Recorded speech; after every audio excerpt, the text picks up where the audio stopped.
শুধুমাত্র বিএস বা আরএস রেকর্ডে যদি কোনো ব্যক্তির নাম থাকে এবং সেই ব্যক্তির যদি কোনো দলিল না থাকে বা উত্তরাধিকার সূত্রে জমির মালিকানা পেয়েছে এ ধরনের কোনো প্রমাণ না থাকে, শুধুমাত্র রেকর্ডে তার নাম আছে, তাহলে এই রেকর্ড সূত্রে বা রেকর্ডের বলে ওই ব্যক্তি কি জমির মালিকানা ধরে রাখতে পারবে, বা জমির মালিকানা সে নতুন করে আবার যে বিডিএস রেকর্ড হচ্ছে বা বিডিএস রেকর্ড পরিচালিত হচ্ছে এই বিডিএস রেকর্ডে তার নাম আবার অন্তর্ভুক্ত করতে পারবে কিনা, আজকের এই ভিডিওতে আমি এই সম্পর্কে বিস্তারিতভাবে আলোচনা করব। সাধারণত জমির মালিকানার ক্ষেত্রে অন্যতম দুইটা গুরুত্বপূর্ণ যে ডকুমেন্ট, সেই দুইটা ডকুমেন্টস হচ্ছে একটি দলিল আর একটি হচ্ছে খতিয়ান বা রেকর্ড।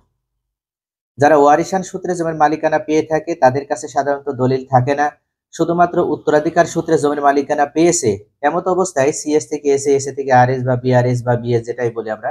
এভাবে পর্যায়ক্রমে তাদের ওয়ারিশদের ভিতরে রেকর্ডে নাম অন্তর্ভুক্ত হতে থাকে।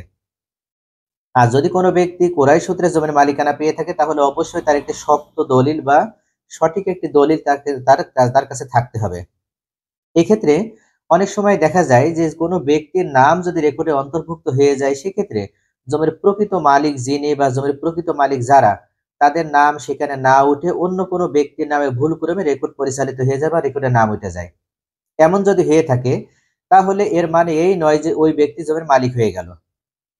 সত্যিকার অর্থে যদি কোনো ব্যক্তিকে জমির মালিকানা লাভ করতে হয় তাহলে অবশ্যই তার পেছনে একটি স্ট্রং ডকুমেন্টস তার থাকা লাগবে। কেননা যখন নতুন করে আবার রেকর্ড পরিচালিত হবে সেই সময় রেকর্ড কারিগর হিসেবে যারা থাকবে তাদের কাছে জমির মালিকানার প্রমাণপত্র আপনাকে দেখাতে হবে।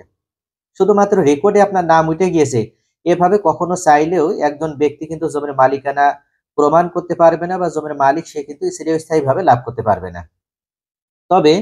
এখানে দুই ধরনের কথাই আছে। যদি কারোর নাম রেকর্ডে অন্তর্ভুক্ত হয়ে যায় সেক্ষেত্রে ওই ব্যক্তি চাইলেই আবার সে জমির মালিকানা চিরস্থায়ীভাবে লাভ করতে পারবে, আবার যদি তার নাম রেকর্ডে অন্তর্ভুক্ত হয় তাহলে সে কিন্তু মালিকানা ধরে রাখতে পারবে না। অর্থাৎ দু ধরনের কথা এখানে আছে। আজকের ভিডিওতে আমি দুইটি বিষয় নিয়ে বিস্তারিতভাবে আলোচনা করতে যাচ্ছি। সর্বপ্রথমে বলবো যে কোন কোন ক্ষেত্রে ওই ব্যক্তির নাম রেকর্ডে অন্তর্ভুক্ত হলেও উনি পরবর্তী যে রেকর্ড আসছে বা বিডিএস রেকর্ড বা বাংলাদেশ যে ডিজিটাল সার্ভে আসছে এই বাংলাদেশ ডিজিটাল সার্ভেতে কোনোভাবেই ওই ব্যক্তি আর নিজের মালিকানা ধরে রাখতে পারবে না, সে সম্পর্কে আমি সর্বপ্রথম আপনাদের সামনে আলোচনা করব। আমরা সাধারণত মালিকানা যে প্রমাণপত্র বা মালিকানা যে ডকুমেন্টস হিসেবে যে সর্বপ্রথম যে রেকর্ডটাকে ভিত্তি হিসেবে ধরে থাকি সেই রেকর্ডটির নাম হচ্ছে সিএস রেকর্ড। সাধারণত ব্রিটিশ আমলে এই রেকর্ডটি পরিচালিত হয়েছিল। পরবর্তীতে সিএস রেকর্ড পরবর্তী সময়ে এস রেকর্ড পরিচালিত হয়েছিল, যেটা পাকিস্তান সরকার ওই রেকর্ড পরিচালনা করেছিল। সাধারণত সিএস রেকর্ডের সময় জমিদারি প্রথা চালু ছিল, আর এস রেকর্ডের সময় সেই জমিদারি প্রথা উচ্ছেদ করে দেওয়া হয় এবং জমির প্রকৃত অর্থে মালিক যারা বা মালিক হিসেবে যাদেরকে জমি প্রদান করা হয়ে থাকে সরকারের পক্ষ থেকে তাদের নাম অন্তর্ভুক্ত করার জন্য এস রেকর্ডটি পরিচালিত হয়। পরবর্তী সময়ে বাংলাদেশ পরবর্তী যে সময় বা বাংলাদেশ স্বাধীন হওয়ার পর বিভিন্ন জায়গাতে বিআরএস বা বিএস নামে বা আরএস নামে পরবর্তী একটি রেকর্ড পরিচালিত হয়েছে। এখন অনেক সময় দেখা যাচ্ছে যে জমির প্রকৃত মালিক যারা, সেই জমির প্রকৃত মালিক বিদেশে অবস্থান করে বা চাকরি সূত্রে অন্য কোথাও অবস্থান করে। এছাড়া উনি যখন ওনার এলাকায় রেকর্ড পরিচালিত হয়েছে উনি ওই সময় এলাকাতে উপস্থিত ছিলেন না। এর ধারাবাহিকতায় এমন অনেক ব্যক্তি আছে তিনারা এই যে ওই ব্যক্তি এলাকাতে ছিলেন না এই সুযোগ গ্রহণ করার মাধ্যমে নিজেদের নাম রেকর্ডে অন্তর্ভুক্ত করে দিয়েছে। বিভিন্নভাবে রেকর্ড কারিগরকে পুনরুচিত করার মাধ্যমে বা রেকর্ড কারিগরের কাছে অতিরিক্ত উপঢৌকন বা টাকা দেওয়ার মাধ্যমে বা ঘুষ প্রদান করার মাধ্যমে এ ধরনের কাজ এর আগে অনেক ব্যক্তি করেছে এবং তাদের নাম ভুল ক্রমে রেকর্ডে অন্তর্ভুক্ত হয়ে গিয়েছে জমির প্রকৃত মালিককে বঞ্চিত করে। এছাড়া আরো কিছু ঘটনা ঘটেছে, যেমন অনেক সময় দেখা যায় যে একজন ওয়ারিশ তিনি বুদ্ধিমান আর অন্য আরেকটা ওয়ারিশ ততটা চতুর না বা জমি জায়গা সম্পর্কে তিনি ততটা সতর্ক না বা সচেতন না। এক্ষেত্রে যে ব্যক্তি চতুর বা জমি জায়গা সম্পর্কে ভালো জ্ঞান রাখে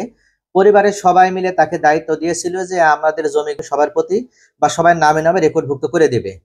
ওই ব্যক্তি যদি দুষ্কৃতিকারী হয়ে থাকে তাহলে দেখা যায় যে উনি কোনো একটা ভাইকে ফাঁকি দিয়েছে বা কোনো একটা বোনকে ফাঁকি দিয়ে বেশি পরিমাণ জমি তার নামে রেকর্ড করে নিয়েছে। এমনকি পরবর্তীতে সে যদি মারাও যায় তার পরবর্তী ওয়ারিশ হিসেবে যারা আছে তারা সেই জমি ভোগ দখল করে খাচ্ছে বা অন্যের কাছে বিক্রয় করে দিয়েছে। এরকম যদি ঘটনা ঘটে থাকে, এছাড়া আরো কিছু ঘটনা ঘটেছে, যেমন জমির প্রকৃত মালিক যিনি সেই জমির প্রকৃত মালিক যদি অসতর্ক হয়ে থাকে বা অসচেতন হয়ে থাকে সেই সকল জমির মালিকদেরকে ফাঁকি দেওয়ার মাধ্যমে কিছু ক্ষমতালোভী ব্যক্তি আছে বা কিছু পেশি শক্তি ব্যবহার করার মাধ্যমে যারা জোর জবরদখল জোর জবরদখলের মাধ্যমে কিছু জমি তারা এই নিজেদের নামে এই রেকর্ডে বা বিএস রেকর্ড বা আরএস রেকর্ডে তাদের নাম অন্তর্ভুক্ত করে ফেলেছিল। এ ধরনের কাজের মাধ্যমে যদি কোনো ব্যক্তি নিজেদের নামে আরএস রেকর্ডের সময় বা বিএস রেকর্ডের সময় নাম অন্তর্ভুক্ত করে ফেলে, এর মানে এই নয় যে তিনি জমির প্রকৃত মালিক হয়ে গেল। অর্থাৎ কোনো একটি রেকর্ডে তিনি যদি নাম অন্তর্ভুক্ত করেও ফেলে থাকে, তারপরেও ওই জমি উনি দীর্ঘস্থায়ীভাবে নিজের আয়ত্তে রাখতে পারবে না বা জমির মালিকানা তিনি টিকিয়ে রাখতে পারবে না। কেননা এখানে সরকারের পক্ষ থেকে অত্যন্ত সুন্দর একটি আইন আমাদের দেশে আছে, যে আইন সম্পর্কে অনেকেই কিন্তু অবগত নয়। যদিও বিগত কয়েকদিন আগে ভূমি অপরাধ প্রতিরোধ এবং প্রতিকার আইনটি পাশ হয়েছে। এই আইনের মাধ্যমে বলে দেওয়া হয়েছে যে এখন থেকে মামলা প্রদান করা ছাড়াও একজন ব্যক্তি চাইলেই ভূমি অপরাধ আইনের সুযোগ বা সুফল ব্যবহার করার মাধ্যমে তিনি তিনার ওয়ারিশান সম্পত্তি বা বেদখল হয়ে যাওয়া সম্পত্তি চাইলেই মাত্র 3 মাসের ভিতরে তিনি দখল মুক্ত করে নিতে পারে।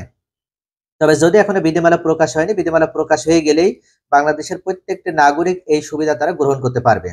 যদি কোনো প্রকৃত মালিকের নাম রেকর্ডের সময় বাদ হয়ে যায় বা রেকর্ড কারিগণ তার নাম অন্তর্ভুক্ত করার ক্ষেত্রে যদি কোনো ক্ষেত্রে দুর্নীতির আশ্রয় নিয়ে থাকে বা তাকে যদি বঞ্চিত করে থাকে, এমত অবস্থায় সে ব্যক্তি চাইলেই রেকর্ড চলাকালীন 30 ধারা বা 31 ধারা মতে তিনি আপিল করার মাধ্যমে বা রেকর্ড কারেকশনের জন্য তিনি সেটেলমেন্ট অফিসার বরাবর দরখাস্ত করার মাধ্যমে চাইলে রেকর্ড কারেকশন করে নিতে পারেন। তবে যদি তার এলাকায় রেকর্ড এখন পরিচালনা না হয়ে থাকে, সেক্ষেত্রে রেকর্ড পরিচালনার পর ল্যান্ড সার্ভে যে ট্রাইব্যুনাল থাকে 1 বছরের জন্য সুযোগ দেওয়া থাকে, বা এই ল্যান্ড সার্ভে ট্রাইব্যুনালে উনি যদি মামলা প্রদান করে সেক্ষেত্রে রেকর্ড কারেকশন করার একটা সুযোগ থাকে। এরপরও যদি এ ধরনের সুযোগগুলো তার হাতছাড়া হয়ে যায়, তাহলে উনি চাইলেই পরবর্তীতে কোর্টে মামলা করার মাধ্যমে উনি ওনার রেকর্ড কারেকশন করে নিতে পারবেন। এক্ষেত্রে ঘোষণামূলক মামলা প্রদান করতে হবে, আর এই ঘোষণামূলক মামলা প্রদান করতে পারলে ওনার রেকর্ড উনি কারেকশন করে নিতে পারবেন। যেহেতু ওনার জমির মালিকানা সকল ডকুমেন্টস আছে, শুধুমাত্র রেকর্ডটি অন্যের নামে ভুলক্রমে হয়ে গেছে, এই বিষয়টি কোর্টে প্রমাণ করতে হবে। আর প্রমাণ করতে পারলেই যার নামে ভুলে রেকর্ড হয়ে গেছে তার নাম কেটে দিয়ে ওখানে ওনার নাম ওই রেকর্ডভুক্ত করে নেওয়া হবে। তাহলে ভিউয়ার্স, আশা করি বুঝতে পারছেন যে ব্যক্তির নামে ভুলে রেকর্ড হয়ে গেছে, তার যদি শক্ত কোনো ডকুমেন্টস বা লিগাল যদি কোনো ডকুমেন্টস তার না থাকে, তাহলে সে কোনোভাবেই ওই জমির মালিকানা ধরে রাখতে পারবে না। এমত অবস্থায় জমির কোনো প্রকৃত মালিক যদি না থাকে বা জমি যদি দীর্ঘদিন পতিত অবস্থায় থাকে, এক্ষেত্রে পূর্বে যে তামাদি আইন ছিল, তামাদি আইনের 28 ধারা মোতাবেক কোনো ব্যক্তি যদি শান্তিপূর্ণভাবে বা নিরবিচ্ছিন্নভাবে ওই জমি ভোগ দখল করতে পারে 12 বছর বা তার অধিককাল সময়, সেক্ষেত্রে অনেক সময় যে ব্যক্তি ভোগ দখলে ছিল ওই ব্যক্তি চাইলেই কোর্টের ডিক্রি বা রায় নেওয়ার মাধ্যমে ওই জমির মালিকানা লাভ করার সুযোগ থাকে। সেক্ষেত্রে এমন অনেক ব্যক্তি আছে, তারা যদি দেখে যে এই জমি দীর্ঘদিন পতিত অবস্থায় রয়েছে এবং জমিটির মালিক হিসেবে কাউকে পাওয়া যাচ্ছে না, ওই ব্যক্তি যদি মনে করে যে কোর্টে উনি অভিযোগ করবে বা এই জমির খাজনা প্রদান করার জন্য উনি নিজে এখন রেডি, এই বিষয়টি উনি প্রমাণ করতে পারলেই কোর্ট থেকে ওনাকে একটি ডিক্রি প্রদান করা হয়। সেই ডিক্রির মাধ্যমে উনি চাইলে ওই জমির মালিকানা লাভ করতে পারবে এবং পরবর্তীতে যদি কোনো রেকর্ড হয়ে থাকে, সেই রেকর্ডে যদি উনি ওনার নাম অন্তর্ভুক্ত করে, অর্থাৎ বিএস রেকর্ড বা আরএস রেকর্ডে যদি ওনার নাম অন্তর্ভুক্ত করে ফেলে, তাহলে কোনো সিএস রেকর্ডীয় মালিক বা এসএ রেকর্ডীয় মালিক যারা ওই জমিতে এতদিন দীর্ঘদিন তারা খোঁজ খবর রাখেনি বা ওই জমি পতিত অবস্থায় ফেলে রেখেছিল, তারা কখনো এখন চাইলেও আর কোর্টে মামলা করার মাধ্যমে ওই জমি আর ফিরিয়ে নিতে পারবে না। অর্থাৎ এইভাবে যদি কোনো ব্যক্তি জমির মালিকানা পেয়ে যায় কোর্টের ডিক্রি লাভের মাধ্যমে, সেক্ষেত্রে ওই ব্যক্তির মালিকানা স্থায়ী হবে। এমত অবস্থায় ভিউয়ার্স, আশা করি বুঝতে পারছেন যে একজন ব্যক্তি আছে বা একদল ব্যক্তি আছে যাদের নামে ভুল করে রেকর্ডের নাম অন্তর্ভুক্ত হয়ে গেছে, তাদের কোনো লিগাল ডকুমেন্টস নেই বা তারা যদি কোনো জমির মালিকানার প্রমাণপত্র হিসেবে বিডিএস রেকর্ডের দায়িত্বশীল কর্মকর্তারা তাদের কাছে কোনো ডকুমেন্টস চাই, সেক্ষেত্রে তারা কোনো লিগাল ডকুমেন্টস দেখাতে পারবে না, শুধুমাত্র তাদের নামে রেকর্ডটি হয়েছে এই বিষয়টি তারা শুধু দেখাচ্ছে। এমত অবস্থায় বিডিএস রেকর্ডে তারা তাদের নাম ওঠাতে পারবে না, এমনকি তারা তাদের মালিকানাও ধরে রাখতে পারবে না। আর এমন একজন ব্যক্তি, যে ব্যক্তি লিগাল ওয়েতে জমির মালিকানা পেয়েছে কিন্তু তার কোনো ডকুমেন্টস নেই, অর্থাৎ দলিলও নেই বা ওয়ারিশ সূত্রে জমির মালিকানা পেয়েছে এরকম কোনো প্রমাণপত্র নেই, কিন্তু তিনি দীর্ঘদিন নিরবিচ্ছিন্নভাবে বা শান্তিপূর্ণভাবে জমিটি ভোগ দখল করে আসছিল, এমত অবস্থায় যে ব্যক্তি ওই জমির প্রকৃত মালিক ছিল তিনি ওই জমি পতিত অবস্থায় রেখে দিয়েছে, জমির দীর্ঘদিন খাজনা প্রদান করেনি, আর এরই সুযোগ গ্রহণ করার মাধ্যমে পূর্বে যে তামাদি আইনের 28 ধারা বিদ্যমান ছিল,